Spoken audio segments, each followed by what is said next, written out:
they would be the only ones in the studio fucking running the motherfuckers in. Yeah.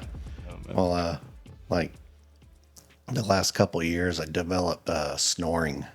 Oh shit. And I tell my wife it's just because my brain misses coils. So at night, I just have to be loud. Yeah, I feel that. Yeah, man. So anyways, how are you doing today? Good, bro. I appreciate you having me, man. No It was problem. awesome, dude. Well, we got Sergio here. How long you been tattooing? This is my eighth year tattooing. 2 of those years were apprenticeship, though. Yeah. Yeah. You apprenticed for 2 years? You know, it was I had an apprenticeship that wasn't like the norm. That's what it was. So, I was supposed to apprentice under somebody at the electric chair, and the owner and the artist had a fallout. So I had to wait for the opportunity again. Took a few months, you know. And then the only guy that was allowed to apprentice somebody there didn't want another apprentice. But the owner wanted me in there. So Yeah. And thanks to my brother too, because he had a lot to do with pushing me in there too. So he's the one that gave me the info about an artist leaving to Colorado and a position opening up. But they had no plans of putting anybody in there though. So luckily the owner saw something in me, I guess, too. Yeah. You know, hopefully that's what it was. And we were able to, he talked to the studio and asked them if they would take on an apprentice as a studio, and everybody trained me. And luckily everybody was down with it. So That's cool. it worked out. I think I was able to excel so fast too because I was jumping in everybody's session and watching what they excel in. You know what I mean? So I was learning little bits of everybody, what they're good at. So Oh, yeah. Sometimes it's good to learn a lot and all that. I usually push my apprentices. I make them, pay attention to what I'm doing. Yeah. I try not to get them to watch other people. yeah. Sometimes they can pick up bad habits. Yeah. But I like it's, do it my way at first. And then once we get to a certain spot where you're more comfortable, you're getting out there, you're doing more stuff, go learn things from other people. Yeah. I definitely like to push that. But sometimes certain situations, it's good to watch everybody and learn. And especially, I think back then, the electric chair, man, you guys had guys that almost did everything. Yeah. Yeah, that's because what they were doing was right, because they were all badass tattoo artists. So it did help out a lot, man. I think, like, how do you feel about artists that already been tattooing coming into the studio? Because I was one of the artists that didn't even tattoo before. And, I mean, I look at it different ways, but I've apprenticed a few that have, and I did. Yeah. I tattooed for quite a while before I actually got in the shop. But before I started tattooing, though, I was hitting a shop out of town, and they encouraged me to do it. Yeah. They were like, "Yeah, just go home, do it." They helped me get equipment and everything, so they pushed it. But I don't know, things were a little different back then. Yeah. But I don't know. It depends. Yeah, because I hear both sides. So like some artists are down with it, some aren't. I don't give a shit if I were to ever apprentice somebody, right? But is it bigger hassle to teach somebody that? Like, It can be. you know what I mean? So if they're self-taught before you go to teach them, sometimes they have bad habits. Yeah. They learn things incorrectly, Yeah. and you have to break those bad habits. And my mentor, he had to break a lot of bad habits. I did things a certain way because I just thought that's how it was supposed to be done. I was very ignorant to tattooing when I started. Yeah. I didn't know anything. No, I feel that. Yeah, and the thing is too is like some of the best artists in town did start off from their house and stuff too. So what does that say about the whole situation where people don't want to, take somebody on? But I think these recent times, I don't know, it's a little different. It's easier to get into it. And we have the education behind us to tell people why you shouldn't be doing it too. Yeah. But it goes both ways. Yeah. Now, if it's one thing when they're doing it small as a hobby, trying to just learn and they don't know better. But when they know better and they're just pushing business and they're going to all these big like parties and events and they're pushing it out there like they're professional, it cuts the throats of people that actually did the footwork when somebody's too lazy to do it, I guess. Yeah. Because there's some of those guys that are at home right now, and it doesn't take much for them to go ahead and get their license, but they don't want to do it. Yeah. They don't want that hassle. They don't want to give a shop rent to anybody, but it's like, you wouldn't have to. Yeah. You just get that license and then open a studio. Everybody else is doing it. So, Yeah. I feel like, so in your opinion, bro, because I mean, we're a smaller studio, right? And I feel like we splintered off from the electric chair. Do you think bigger studios are going to be a thing of the past at some point? Or you think the market's more to like a smaller set studio instead of I a don't big know. one? It's hard to say. I'm seeing in other cities, some of the bigger shops that are more established, that have bigger variety, Yeah. they're actually doing better than some of the small shops. But I don't know. When you're a lone artist with maybe one, maybe two other people, you know, I don't know. Rent's usually cheaper, Yeah. and you're able to do stuff, and you have a different vibe. But it just depends. Yeah. I see it multiple ways. I know artists, they like working around a lot of people, Yeah. and then some shops, they don't want to be around very many. Yeah. Some artists want to be by themselves, Yeah. and I think tattoo artists were made of we're a bunch of little autistic kids that are found a career. Yeah. And I think we're all just different. We have a different type of personality, and it's just going to be how they are. But I don't know. It's hard to say. Yeah. I always like working around a lot of people, man. I feel like that's when people start getting better quicker. You know what I mean? And yeah, you can always reach out to somebody and just say, "Hey, man, how are you doing this?" When you're by yourself, you have to get off your ass and go places to learn these things. But again, I don't know. It's different with social media, and there's people teaching techniques left and right. Yeah. And so I don't know. It's hard to say. But then I see a lot of those techniques are done wrong.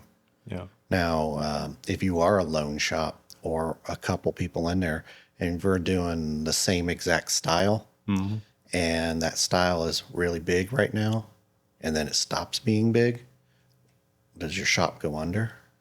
Because people don't go to them as much. Yeah. And the people that, like, you know, hate to throw out examples, but a lot of people doing the small stippling tattoos, starting to reduce. Run its course. Yeah.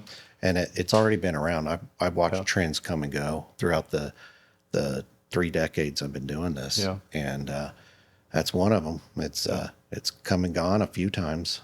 You know, what's funny too is so when I was working in the studio, that it wasn't mine. I was just focused on my stuff, right? And like everything else was just like noise for the most part. Other artists, and as soon as I became part of owning the shop with like other owners and stuff, I started kind of paying attention to how they run stuff and how they maneuver.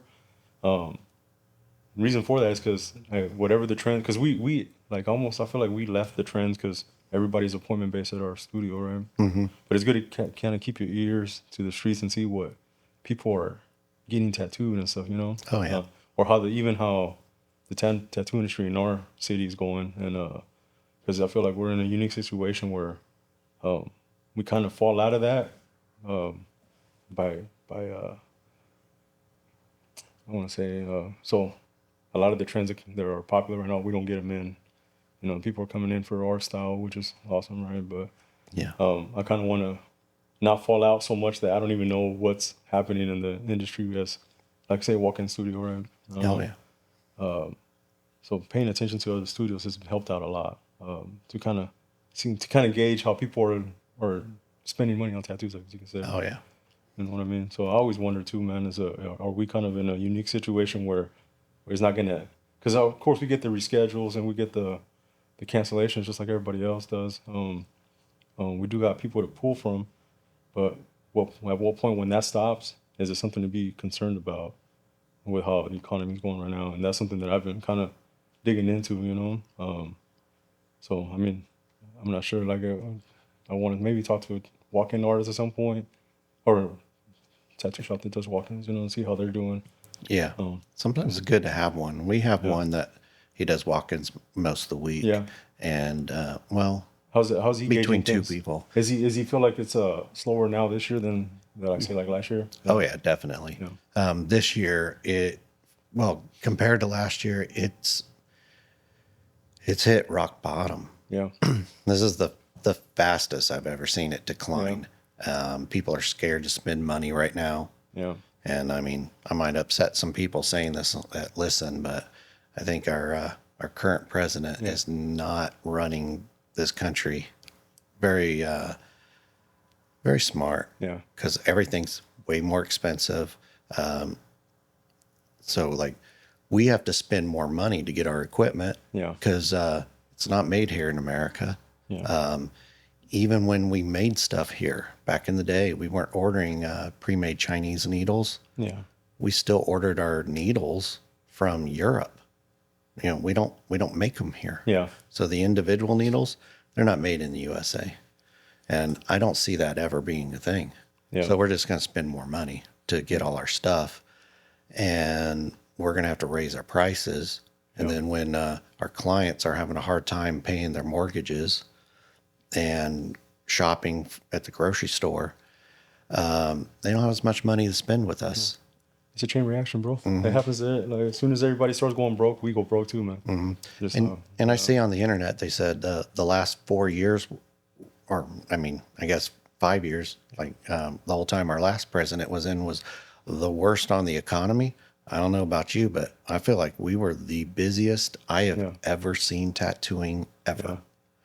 And they'll say, well, so stimulus checks. I'm like, they sent 2 checks out. That's not enough to keep people coming. People make more on their taxes, Yeah. you know, when they get that tax money back. So I think people could afford more, even though things were bad. Yeah. And we went through like COVID, and I thought tattooing was over during COVID, and it just did this huge boost. And like, I don't know, it was to the point every shop across the country where they were scrambling around trying to find apprentices to get in their shops.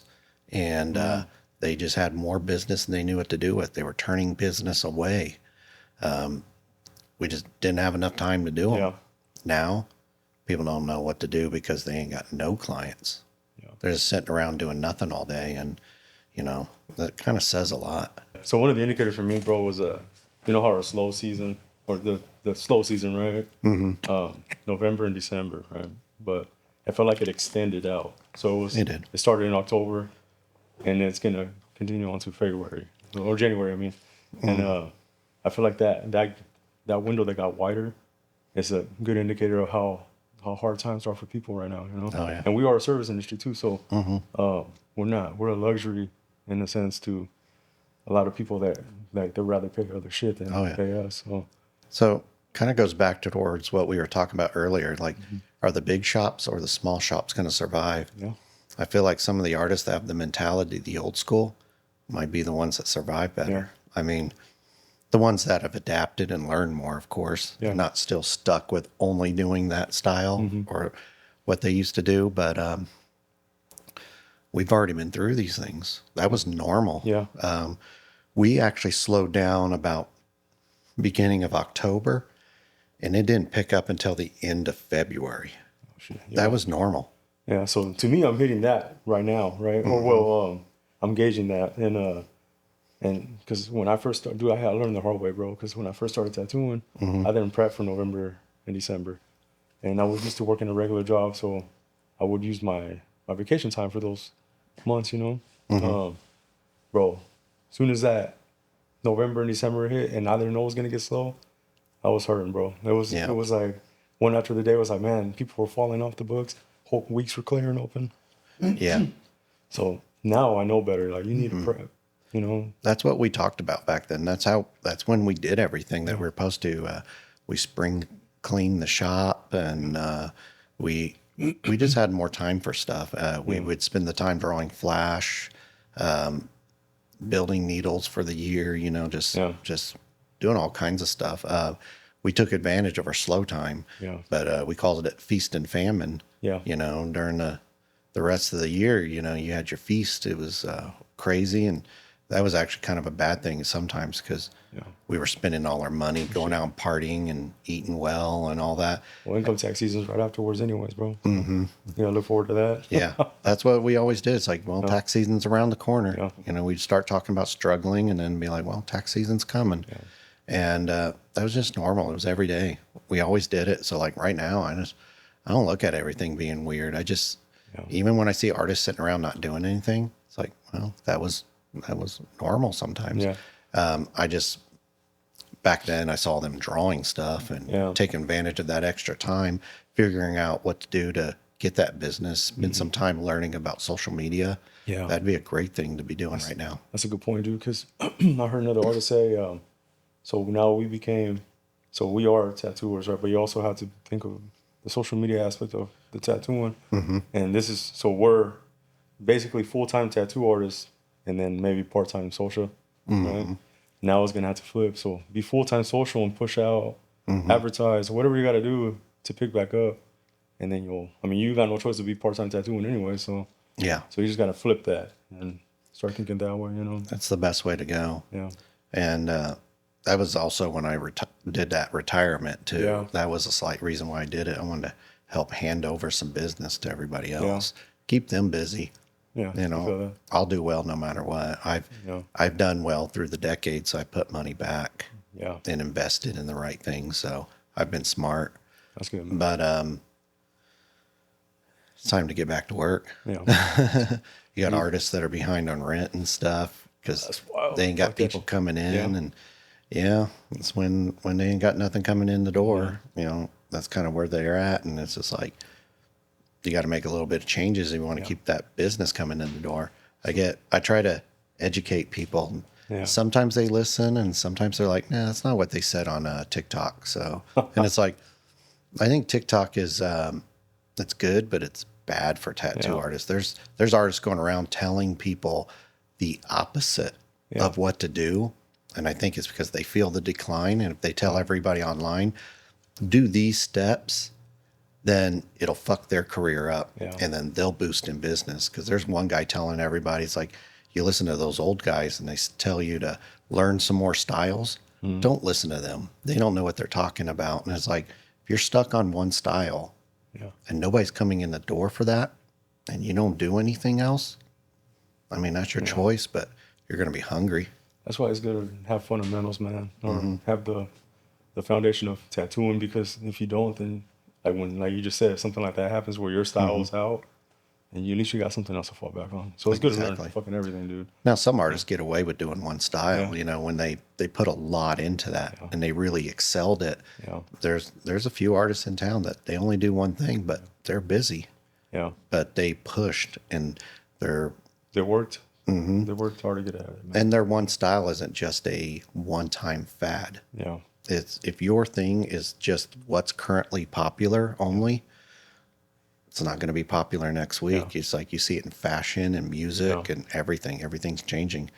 You look at hip hop just less than 20 years ago, so different. Yeah. The metal scene, so different, just over 20 years. And that says a lot. Trends change. Yeah.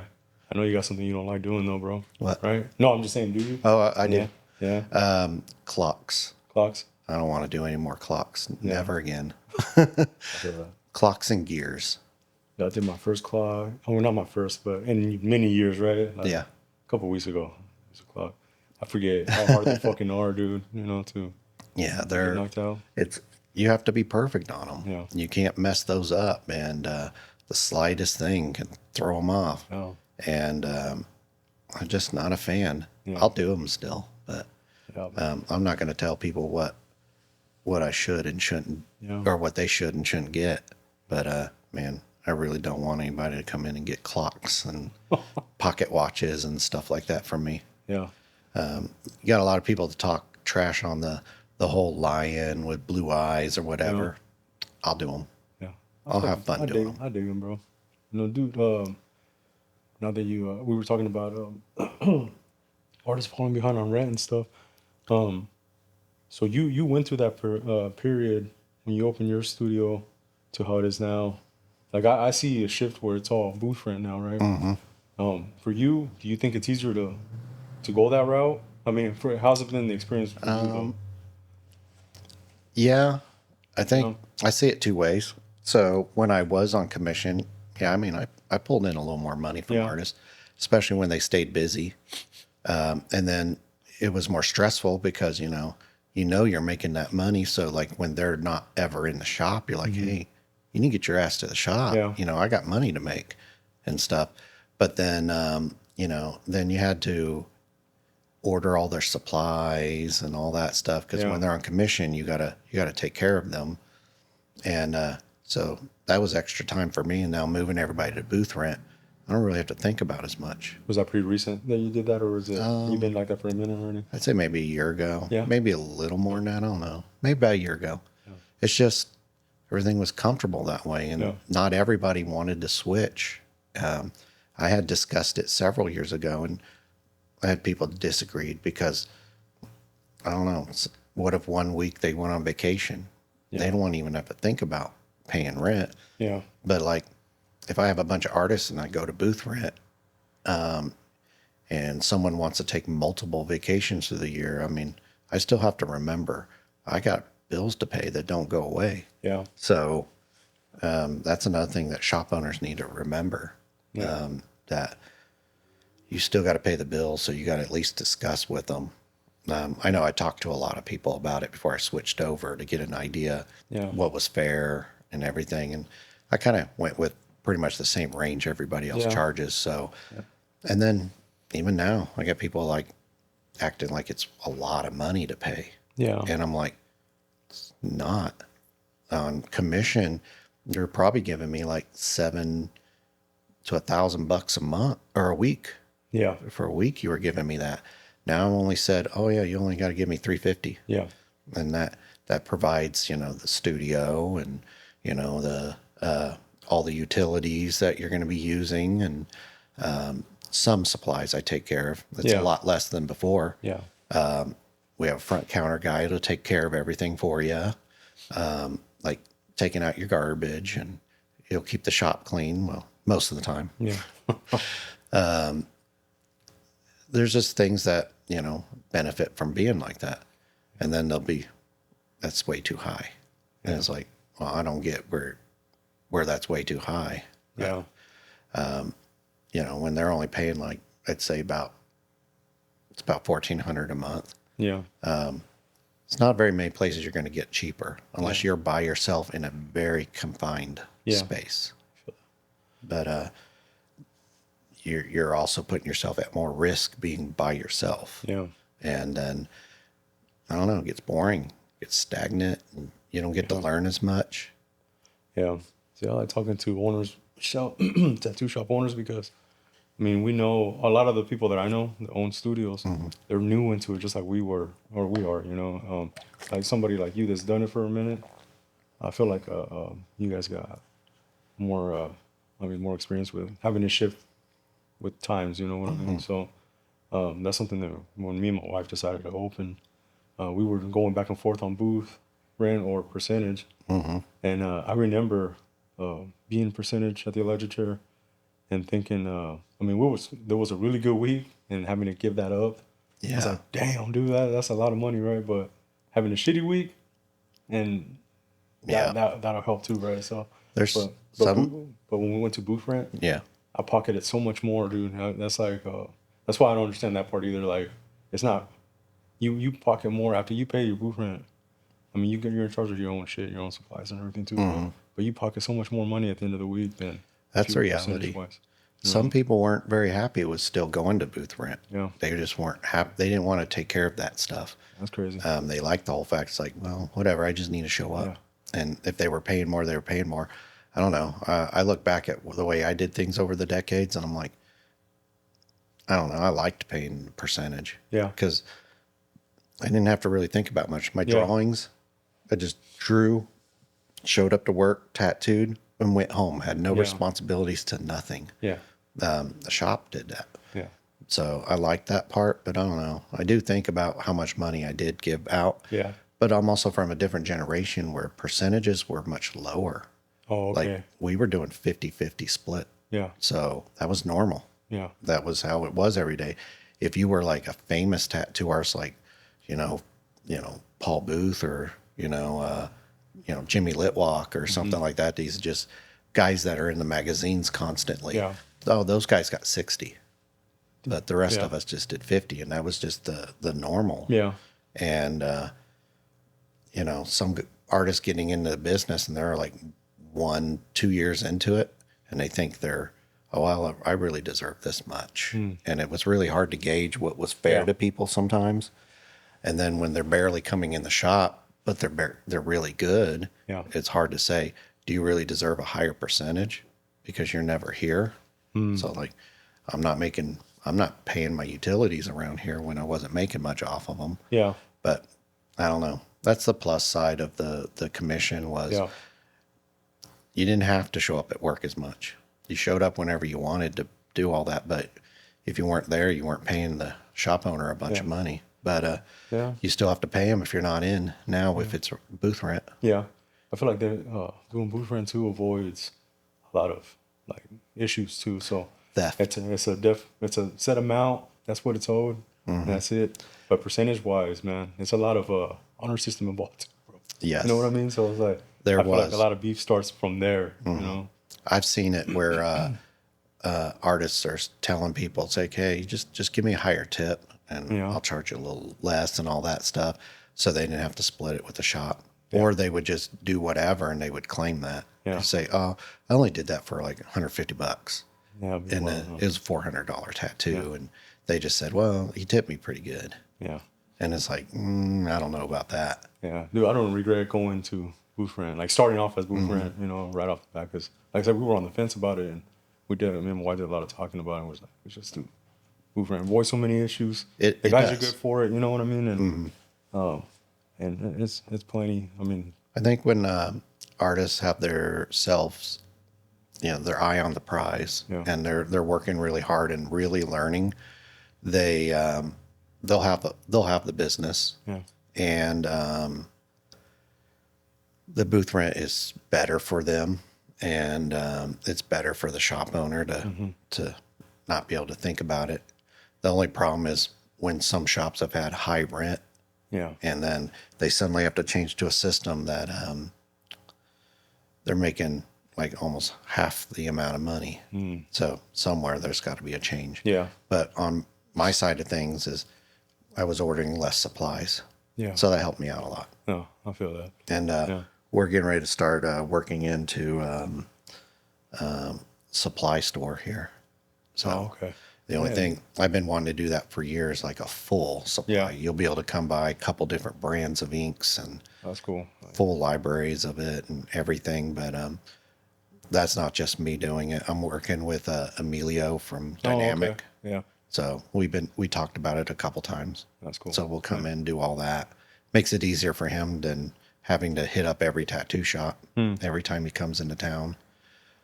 And I figured enough people like me nowadays that they'll come here and shop. Bro, dude, so how long have you owned the studio already, bro? Since 2008. Oh, okay. So a little while. You think it was easier to run a studio back then to now? Like or was it the reverse? Like, was it easier just to run a studio back in those times than it is now? Like, and just in general, like in the whole. Yes and no. Yeah. I think it's a different kind of stress. Yeah. I think back then artists came into your shop to work the long haul. Yeah. And now a lot of them, they're in, you barely do anything and they're out. Yeah. Well, you're talking about like piss them off and they're, yeah. The turnover rate is really high nowadays. Yeah. Especially mine. Sure. I mean, you got a big studio overall too. Yeah. So you got more heads. So it comes in, and sometimes that's the reason why some people leave. It's too big, too many things going on, and I get it. Yeah. But when I went to booth rent, I still got to pay my utilities. Yeah. They didn't change. They actually went up. Yeah. So it's like, same here. What do you do? We everything's going up, bro. It makes it it's still affordable for us at least, right? But I can imagine a bigger space, how crazy shit goes up even more, you know what I mean? It gets crazy. Yeah. I was looking for other property.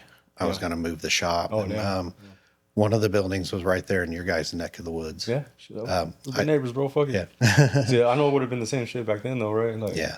Well, there's two other shops over there, and I knew there would be problems. But then after talking to the owner of the property, the things we were going to be allowed to do, and Yeah. parking was bad out there. Yeah.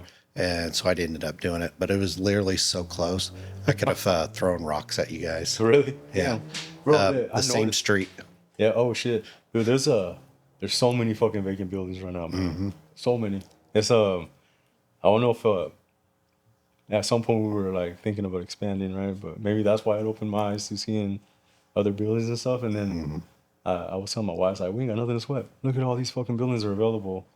At some point when we're ready to move or find a location that's bigger or whatever, it might be a little easier than to come by. But I don't know pricing wise, right? But everywhere you drive, there's fucking vacant buildings. That's the problem. I looked at a lot of places, but at the time, I was more focused on, I got a lot of people in here. I need something with so much square footage. I couldn't go smaller. Yeah. And looking at everything, man, it was almost twice as much. Yeah. And then the biggest thing is I lost parking. Yeah. And every single time, lost parking to get a smaller building to pay twice as much.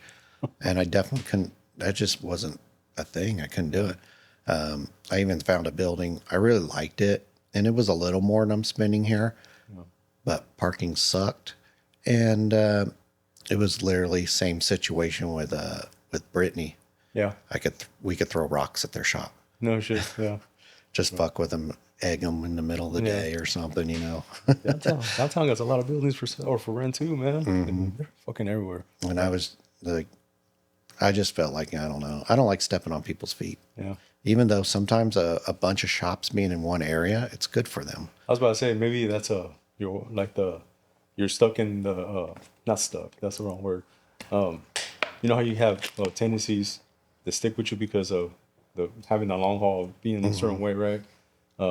Maybe something inside you is like, I can't be next to these guys. It's kind of fucked up. But in reality, for us nowadays, bro, it's like, hey man, I don't mind neighbors. Yeah, yeah. And it's not like we don't send people other ways either from the studios and stuff, So I think it's good for people, but like when I've been in shops when I didn't even want to, but I was at like shop wars with another shop because we were too close to each other. See, that's what I was asking you if it was harder to run a studio back then. I hear shit about how hostile it was to have a fucking other artist moving, especially if they were in your studio at one point. Right? At one time, they didn't even want you. They were you became their enemy for opening the shop in the same city. Yeah. And then if you opened in the same neighborhood, and then if you were on the same block, it could get bad. There's stories of old New York and Chicago shops. They'll go over and firebomb it. And I was like, man, that's a bit too much. I mean, I don't know. I opened way out here was because I didn't like the drama that was going on downtown. Yeah. I worked in 3 different downtown shops. It was constant drama. Sometimes the owner would just sit down and talk all day about how fucked up it was another shop had opened up real close. Yeah. And I don't know. I couldn't get into it. Yeah. I didn't like that. So I just wanted to stay away from everybody. But it was crazy. Like, I think his name was Marcus. Yes. Marcus Addy opened up Undisputed Tattoo. And it was right across the street from us. Bro, I remember seeing a white building with like black and gray paint. That was that one right there, right? Yeah, man. We literally opened up the same month. I came here and I paid the deposit on the building, and then I could come in and start doing construction. And I got right onto Kellogg, and I go by and I turn my head, and there's a sign on on their building that said tattoo shop coming soon. And I was like, motherfucker. Damn, bro. Yeah, I didn't know you guys opened around the same time because I remember seeing that building like once off the highway. So. They literally opened a month to 2 months before me. Yeah. So it was that close. Oh, okay. One tattoo artist in town knew about both of us opening up over here, and he kept quiet because he wanted to see the fights. We didn't really have a lot though. Yeah. One day I caught a couple of them come by and they egged our shop. Oh yeah. But they threw like 3 eggs at our window and drove off, and I was mad because like I thought I was cool enough to deserve like the whole carton of eggs. It's like, you should have used the whole carton. You just threw 3. Is that not worth the whole thing? Yeah, man. Damn, dude. That's kind of mild compared to some of the stuff we've heard before, bro. You know. Oh yeah. Well, the electric chair and Artists at Large Yeah. war, it was pretty bad. One artist, I'm just not going to use names, maybe two of them, they were really offended with Artist at Large for Yeah. the whole situation, and they went over there and did some stuff, super gluing the locks, Yeah. you know, a lot of stuff like that. Coming over and bringing big dudes to pick a fight with Dennis or something. Yeah. And I don't know the situation of them too closely of when it happened. I just know, you know, Dennis worked at the chair for a minute and then opened up Artist at Large. Yeah. And the feud began. Yeah. But, you know, Sean left town and it seemed to quiet down over there. Yeah. So kind of tells you where the trouble came from. Yeah, bro. When I was there, there was really no. I mean, everybody over there would say what's up, but Yeah. Austin was the only one that I really kind of like would talk to every now and then. You know what I mean? Or we'll see coming in and out of the studio. The only one would kind of wave and stuff. But yeah, I just hope that none of the guys thought we were in on that shit. At least a lot of the new guys that were there. You know? Yeah. One of the time I talked to Dennis, he's pretty much said, I don't have a problem with anybody. He goes, I think they're all afraid to come over and talk to me. Bro, dude, I was under the impression when I started tattooing that you weren't allowed to go to the people's studios. You know? That's why it's my first time ever being here too. It's like it's kind of ingrained like in me. That's what I was saying. Like you kind of it's not even trauma. It's like you're taught a certain way so long that you just carry it with you no matter what. Well, I got fired from a shop for it. Yeah, for going to another studio. Yeah. My first Wichita shop.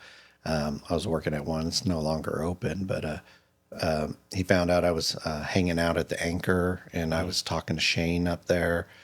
She owned Hellbomb originally. Yeah.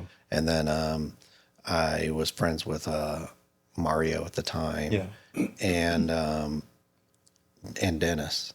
And the owner was not okay with it. He was not okay. And then he just like, that was his main thing. He was mad at me. And then I had an accusation from another artist in there. Yeah. And he was just like, yeah, it's just time for you to go. Yeah. I was like, okay, cool. So I packed my stuff, left, and I had a job over there at Hellbomb, later on that evening. Oh. But then when I was at Hellbomb, nobody said shit. Yeah. I went over to Artists at Large, hung out with them all the time, and they'd let me watch them work. I'd watch Josh Cruz tattoo and Dennis and Steve Turner. Yeah. They were all in there, and Tom was there, Ron Palmer. So they had a pretty good solid shop at that time. Yeah. So I was just in there just learning stuff. Yeah. And they were real cool about it. I got my neck tattooed at that time and by them or by Dennis. Oh, okay. And so things were cool. And then other issues came up in Hellbomb and I got fired there too. That's a whole different story. Yeah. That's a crazy fucking story. I'll tell you that separately. Yeah. Bro. I never got fired from a shop for doing a bad job or anything. Yeah. They just, there's some other shit. Yeah. And, but, and it still at that time there was tension, but some people were cool and stuff. But, man, I really think the last few years changed. Yeah. Where we could be cool with each other and hang out. Yeah, I think, you know how we were talking about earlier about the community being a little bit smaller back then. Mm-hmm. You guys all at some point intermingled with one another, you know, so Yeah. I feel like if the tensions were high back then, it was more likely to something to get set off than like now there's so many artists that we know of and we see and we recognize, but we never really had a conversation, bro. Like, Yeah. You know, if we run into each other, we'll say what's up. It's never no bad tensions or nothing, or there's no bad vibes, but I just feel like you guys were all more in I think there was limited shops and less artists, so at one point we worked with each other. Yeah. So we go from this shop, we work with a different group, go to this shop, work with a different group. I'm just surprised at how many of you guys actually work together, bro. Like at some point in your career, you know what I mean? Or we know the same people. Yeah. Like Matt just started working here a few months back, and we're sitting there talking about people like Mike Shea. Like we knew him from way back in the day, and just we knew all the same people. Yeah. And then if I bump into another guy, from years back, yeah, we can talk about all that. Yeah. But yeah, it was a very much smaller social group. Yeah. But I also remind people, it's like we were as slow as we are now at Yeah. times, and way less artists. Yeah. And it was way different. Yeah, you think the hostile portion of it was because clientele was smaller back then? Yeah. You really did step on somebody's toes, like Yeah. when you did some shit that you're allowed to do nowadays. But Yeah. back then it was a little bit different. I feel like, I think we look at it nowadays as if you're slow, it's bad business. Back Yeah. then, if you were slow, it's because some fucker's taking your business. Yeah.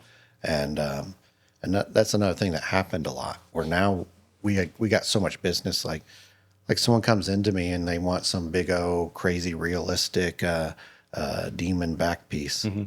Well, even if I'm not comfortable with that, I'm not losing a bunch of business to say, hey, you want to go talk to Sergio. Yeah. He does a lot of that stuff and it's fucking badass. Yeah. So like, it doesn't hurt my business to do that. Yeah. And I think that's the difference. Yeah. Back then it was, if we sent somebody out of the shop to go to another shop, or another artist showed up in town and they're killing it. Yeah. That was a little less food in your cabinets. Yeah. So I think that's the way we looked at it. Or we didn't know if we were going to have a prosperous future. Yeah. We're going to tattoo for so many years and then not be able to do it and then have nothing to show for it. Yeah. I think nowadays too, like professionalism is a big deal too, where if you want to stay busy during this time right now, I think clients got to feel like they're not necessarily being catered to, but like we're treated with respect, right? Yes. You know what I mean? So I think back in those days, so you were able to get away with being a certain way because you were that. They saw you as that person, so it was like a little easier to maneuver that way. Yeah, I think things are... Clientele's a little different, you know? So Well, people start coming in and being respectful, and they ruined tattoos, but we couldn't be dicks anymore. Yeah, right. No. I feel that. I was that guy. No, Yeah. so I worked in customer service before I really heavily got into tattooing. So I was always about like, talk to them nicely. Yeah, but that's Be the thing. kind to them. That's what shows too, though, is that you were, you started off at a certain time where things were that way, and you were able to maneuver into a time where it's like this now, and you're still doing what you're doing, dude. Oh yeah. So you kept up with the times, and we were just brought into it. Like we're trying to figure out this new set of problems that we got new people in the industry there. Like, Oh yeah. You guys are going to run into your own share. yeah, oh yeah, man. I just feel like, we've had to adapt over the years, because there's a lot of tattoo shops where they were filthy, Yeah. And it didn't matter. No one cared. Yeah. They'd just be filthy. The whole look of it was just trashy. You'd walk in and you just look at your client or whoever came in the door. Yeah. You don't even know them. You say, hey, how's it going, fucker? What do you want? And then you can come over and say, well, that's stupid. Yeah. Get the fuck out of here. Yeah. And that's how sometimes shops would talk to people. Yeah. And then now, we got to be business people. And But I all said that clientele also know how to take that shit. You know what I mean? That was normal tattoo But stuff. And now you do that to a soccer mom, bro. yeah, You're probably going to be on one of them fucking pages. exactly. You know what I'm saying? So, Well, that was also the difference was you came in to get a tattoo because you wanted to be tough. That was the only reason, not because you wanted cool art on you. Yeah. Nowadays, people want cool art, or they want to do whatsoever trendy on the internet. And I'm not going to bash that. That's what pays our bills. yeah. But you came in to get a tattoo because you were trying to show everybody you're tough. Yeah. And if some guy talked to you like that, well, you had to show him you were tough still. Yeah. And I don't know. It was different. Like I could tattoo like crazy, and I knew I was probably beating the shit out of them. Yeah. Never move because they were too scared to. Yeah. They didn't want us making fun of them or Yeah. kick them out or something because they're being weak or something. I don't know. Yeah. So that's why like numbing shit, none of that stuff was even in our brains back Yeah. then. We just tattooed, and that's where the whole attitude about earning it Yeah. and all that stuff. But I don't know. Yeah. Nah, I feel that, bro. I think the main thing is if you want to, because everybody wants to be professional, considered a professional, right? But for that to happen, you have to act like one too. Yeah. 'Cause you can't demand respect or to be considered professional by these clients. Yeah. If you're not acting that way, you know what I mean? So they're going to treat 100%. you what it is, like how you are, right? But now we're tattooing all walks of life. So it's like, it makes no sense to go back to the old ways of treating people like shit when Yeah. You could be doing that to a doctor that could easily, I mean, he's going to have the funds for it, right? But he could easily go somewhere where he's going to get treated good, you know? So it's like. Have you ever read that blue piece of paper you have to hang in your shop that the board gives you to make complaints? Oh, my wife told me about it. She read it. Yeah. At the bottom on the corner, it says what we don't take care of. Yeah. You know, I don't know the exact words right off the top of my head, but it's like, you know, if you got complaints about professionalism, or if you got a bad tattoo or whatever, they don't take care of any of that. She mentioned that to me, bro. Funny that you mentioned that, damn. Right. And I think that's like, I guess that's part of the profession, I guess. You know, it's your choice to be good to clients and be kind to them and give them a good tattoo. Yeah, like man. nobody's making you. And if you want to do, you know, beat their skin up and, you know, be a dick to them the whole time, I guess that's your prerogative, but you ain't going to do very well. No, dude, And when you're 60 and yeah. nobody wants to come get tattooed by you, what are you going to do? Yeah. Dude, especially in these times, bro, how things are going right now, if you are somebody that doesn't give a shit about that, your days are numbered, dude. There's a few of them like that still. Yeah, that's wild, too, And- that they're even surviving like that, bro, because these motherfuckers, I mean, these people pay your bills and shit, so it's like, why are you going to treat them like shit? And They're they are choosing to get tattooed by you, man. Yeah, and they're the slowest shops. Yeah. And I know so many of them are like, you don't need to be like that. That's dumb. We don't need to be like that. That's just, you don't need to kiss their asses and all that. Yeah. Now I see them online and they're kissing ass. Yeah. You know, toys. It's like, we were right. Yeah.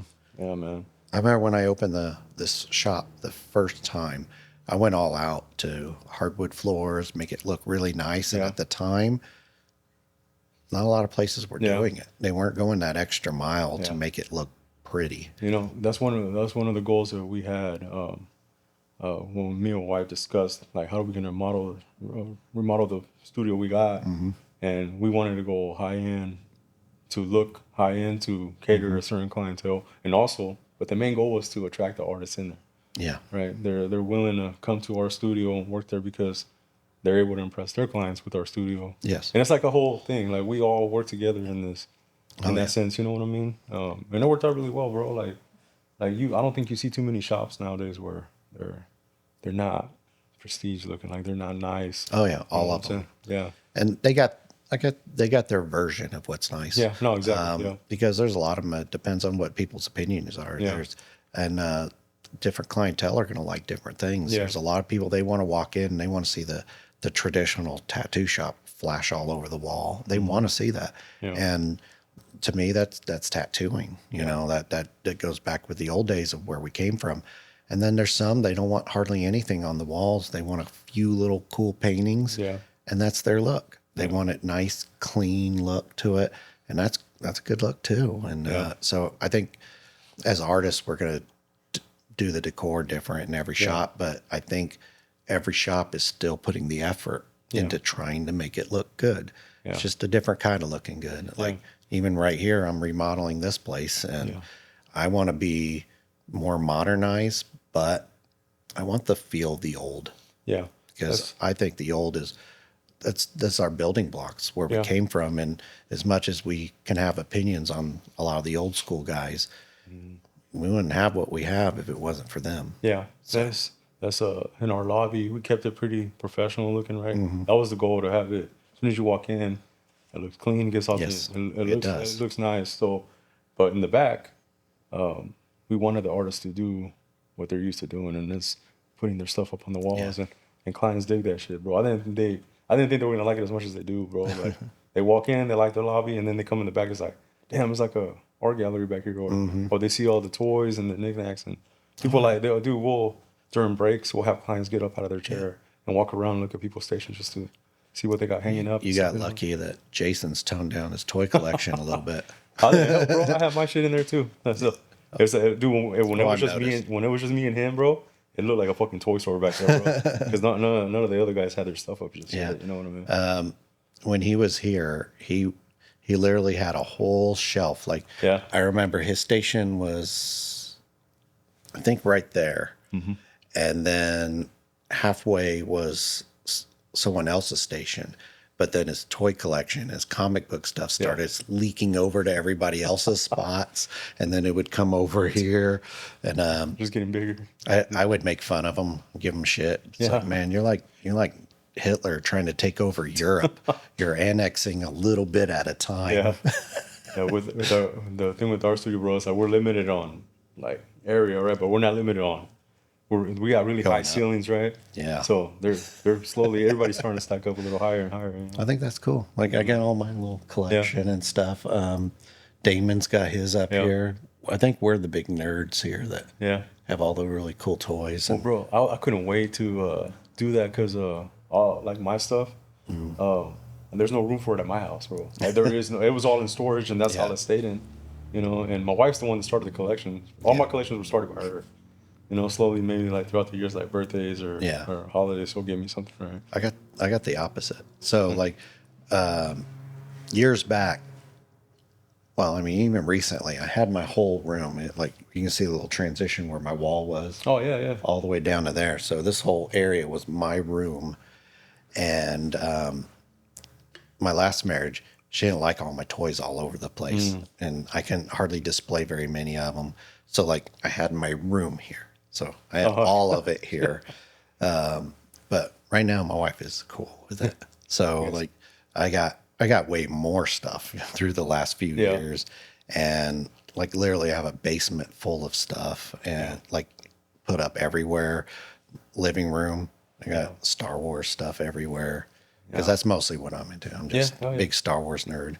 But I got it everywhere, and then I don't have as much of it here anymore because I got to move it all at home and display it. But then I'm gonna put a bunch more out here because I got more. I got like 5 crates full of stuff. Oh, okay. And I'm gonna put it up, and then I mean we got that guy hanging out. Yeah.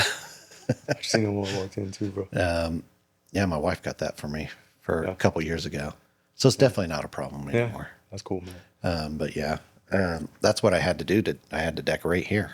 Yeah. But I have to invade everything now.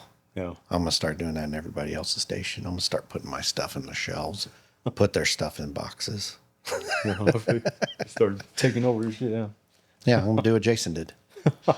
He was there, and then one time we ended up moving him over there, and he was kind of in a room. It used to be a piercing room. Oh, okay. And him and Morgan were in there. And so they had 50-50 to everything, but eventually mostly became Jason's room. Yeah. So you still got piercer here in the studio? No. It's just hard to get a piercer anymore. Yeah. And I don't know. I rather focus on tattooing now. I really wanted one, but Molly went and opened her own studio. Oh, okay. And no one's going to be able to do as much as she did. She hustles. Yeah. And but I've had a few piercers hit me up, but it's the same thing when they first come in. The first moment, you're just like, no, I can't have this person working here. And that's crazy. How I mean, obviously you got years under your belt to kind of like gauge that. You know what I mean? And slowly, like I've only been open for 2 years though, man. But like when people come in looking to say for an apprenticeship or anything. I kind of get the vibe right real instantly whether they're really gonna be in it or not. You know what I mean? I know we talked about that earlier, bro, but like I don't feel it feels like you're competing with all these people with really good art backgrounds or really nice portfolios, and the guy comes in with nothing. Yeah. You know, and then he's already telling you what he's not gonna do, he's already telling you how he's gonna run. Yeah, as soon as they do that, they're done. Yeah, and it's like, dude, and then when you start telling them, I think the biggest pet peeve for me, bro, is when they come in with no portfolio, right? Sometimes they don't know, which is fine, but then you tell them, and you just see that glaze go over their eyes, like they don't care to make a portfolio to show it. At least prove to me that you can draw, man. You know what I mean? They watched a couple episodes of Ink Master, they got it down. Yeah, but bro. It's not, someone's got to be able to show me something. Yeah. But I don't know. Sometimes I've tortured artists, and that's part of that old school things that people say are bad, but sometimes we're trying to gauge who's the best person to bring in. Yeah. And when I have not done that, brought in the worst people I could, and I I never- made the mistake. But Yeah.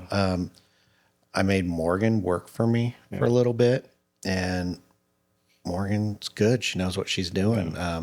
You know, she opened her own studio. I trust that that's going to go great for her because she knows what she's doing. And she's working with Courtney.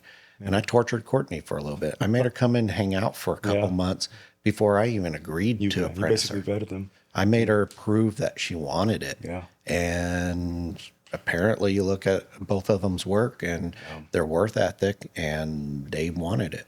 I tortured Courtney maybe a little more. She's definitely not a fan of Star Wars. And I put Star Wars, I had a little TV in there, so I put it on every time. Yeah.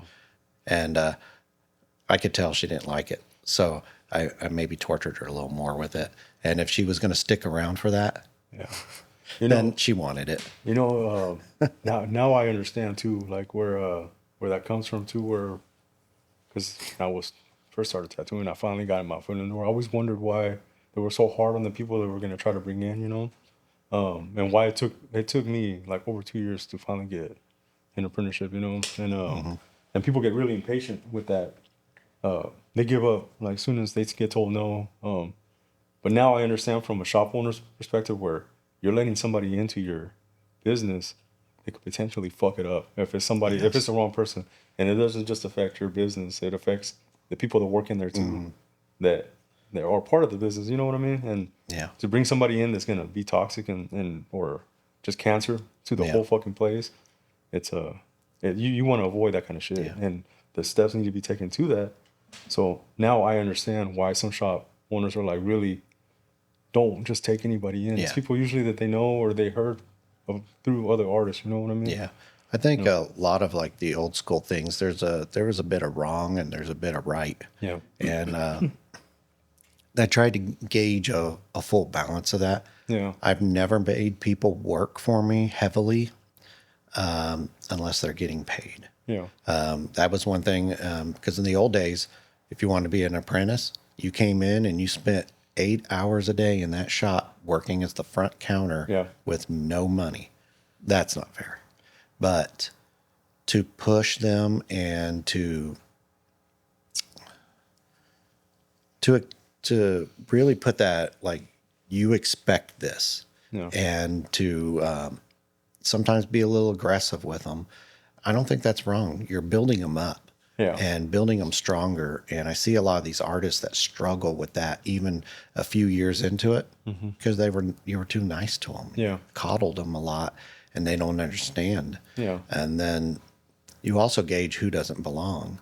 And I've made a lot of mistakes with finishing apprenticeships for people that they don't belong. The slightest things hurt their feelings. And it's like, and I get that, you know, everybody's validated by their feelings, but man, if you get broken down that easily all the time, you're not going to make it too many years. You're going to have a mental crash. Yeah, dude. And dealing with clients, especially early in your careers, and you don't know how to maneuver through that kind of shit. It can be taxing on the mind too, man. And if, like you said, if they can't handle certain things, that's just gonna break them, bro. You know what I mean? And because you might tattoo somebody that you have a bad outcome with tattoo wise, or like the way you tattooed them, and he might come in here swinging, bro, and you're gonna have to fucking de-escalate it some fucking way. Or even working with another artist that they're just a little tougher, that's and they make a comment, and then you completely break down and fall apart because of a little comment, and it's like, no, you can't do that. Like, I mean, I'm sure having like this many heads in one spot comes with a good set of problems, bro. Oh yeah, the drama can blow up sometimes, and it's really things that's like, okay, well, they were a dick for saying that. Let's go have a talk with them, and we'll squash that beef. No, sometimes they have to do this, or another artist gets in the middle of it, or something, and it explodes into a big thing where nobody wants anything to do with each other in that area, and it's just like, it's not that big a deal. One, it's good to toughen up. Two, don't be that person that talks shit on everybody. So don't be either one of them. Just be cool with everybody. Come hang out. You're all friends. Everybody shows that they're friends at one point. And then sometimes the slightest things, they don't want nothing to do with each other and they just hate each other. Yeah. Then they quit working for the shop because it's so toxic and all that stuff. But Yeah. then you don't want to admit that you were part of the toxic Yeah. part of the shop, and you just everybody else is. But that happens a lot. But I mean, I don't know. I've been telling all the artists lately, it's like even though things were bad back in the day, where I don't know, a lot more aggression, and Yeah. we got along a lot better. Yeah. We didn't have all that in the tattoo shops. And if we had a real beef, we go out back and yell at each other, and sometimes pop each other in the face or something. And then we come in, it was done. It was over. No more problems. But that was also when it was male dominated. It was just dudes. And I think too, being able to get this shit off the chest right off the bat, right? Maybe back in those days, it was more common to do that, so it was expected of you to do that.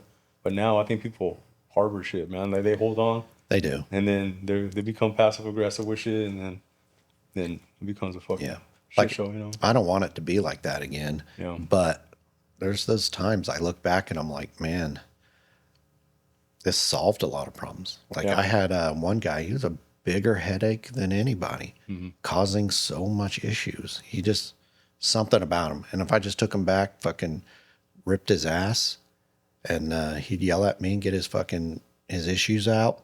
And we came in and he was solid for the next few months. He was solid and no more problems. And, you know, I can't sit there and treat everybody that works here now like that. There's no way. It wouldn't work out. And I agree. I shouldn't have to come in here and scream and yell at everybody. I really don't want to ever do it. Being a shop owner, you're involved in every scenario. You're in every single one. I remember telling Sean back then, was like, dude, I mean, everybody got along with the lecture for the most part, right? But there was always some kind of little drama going on. And I was like, dude, I don't know how you deal with, like, put up, and back in those times, I was just me. I'm just worried about me, not worried about nobody's shit. But any little drama shit, he had to be involved in, you know? And it was just like, dude, that has to get old, dude. Like, I can't even. That's half my job sometimes. Yeah. And luckily for us, too, everybody meshes well at our studio, man. Like Jose, Jason, and Chris, like everybody gets along. I had one moment in the shop, and we still had a lot of people in here. Nothing, no problems. Yeah. It's because everybody they'd been doing this for a little bit, You think something and they was were weird? tougher. You're like, man, something's going on. Like, I think back when I had Morgan and Courtney and a few of the other people that were here back then, it's just like less issues. yeah, But issues started with one person, and it was pretty bad, and nobody told me about it. Yeah. And I've had people recently that had quit, and they're remembering that stuff, and they're like, it was so bad with that, what was happening with that one individual. Yeah. So it's still tense here, and it's been a couple years since he's been here. Yeah. But it was that bad. Damn. And it was things nobody was telling me about. Nobody would tell me about these things. Like I'm done tattooing about 2 or 3, and I'm out of the building, and things hit the fan about 4 or 5, and nobody told me it. Oh, yeah. I think that's part of the reason too. A lot of shit isn't just thrown out there, or like settled right on the spot too. I think that's a big key thing, is that when there's issues, they get talked about right off the bat. You don't just sit there and let it. And I think the owner should be obviously involved in it. You know what I mean? And I think it's good because I'm a good mediator with people. Now, when people have just pushed it way too far and it becomes a hostile situation, well, then I'm mad. I'm officially mad. It's hard to talk to me at that point because, I'm just sitting back like, we're professionals. Why don't we act like professionals? And, it just makes me upset that people are acting like kids. Everybody has their limits, bro. I mean, And so I'm now to the point of being mad. Yeah. But then, whatever, it's not my personal problem. So I'll come back in the next day and be cool. Even when they've said some shit to me, whatever, next day we're cool.